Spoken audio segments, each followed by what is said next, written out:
सबसे पहले तो रउआ सबके हम ई बता दी कि मोनोलिथ के अर्थ का होला। मोनोलिथ के अर्थ होला पत्थर के खंभा, जैसे कि इंग्लैंड के स्टोन हेज के पत्थर।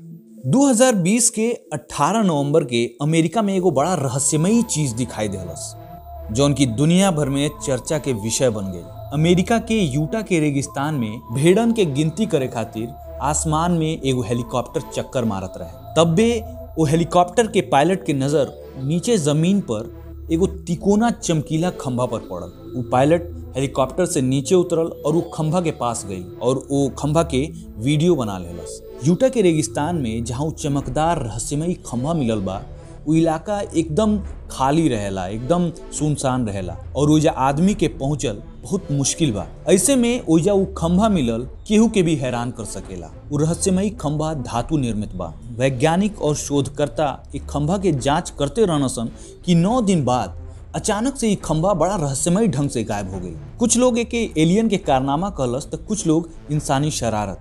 फिर बाद में एगो जानकारी निकल के आयल कि कुछ लोग एके उखाड़ के ले गई। स्पोर्ट्स से जुड़ल यूट्यूबर एंडी लेविस एगो वीडियो के जरिए दावा कैले बानो कि हम और हमार टीम ई ना चाहत रहे कि मोनोलिथ के कारण ओइजा के नेचर पर कोनो प्रभाव पड़े। लोग ओइजा भीड़ लगावत रहे, गंदगी फैलावत रहे और वो खास कर कोरोना काल में।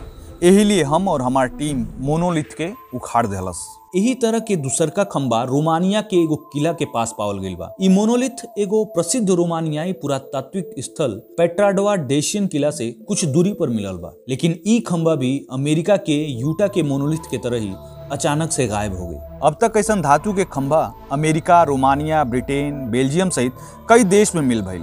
फिल्म डायरेक्टर स्टैनली कुब्रिक के 1968 में आयल science fiction film 2001 Space Odyssey में भी ऐसने धातु के खंबा दिख चुकल बा। कुछ लोग तो ई कहता ई धातुई खंबा यानी मोनोलिथ के गाड़ल ए फिल्म के प्रशंसकन के काम हो सकेला। फिलहाल तो ई खंबा के गड़लस, के ले आइल, ई रहस्य ही बनल बा। ई कारनामा एलियंस के ह या इंसानी शरारत ह, अब कुछ ना कहल जा सकेला। अगर ई जानकारी रउआ के अच्छा लागल ह तो हमारी चैनल के सब्सक्राइब करी, वीडियो के लाइक करी, कमेंट करी और हाँ, शेयर भी करी।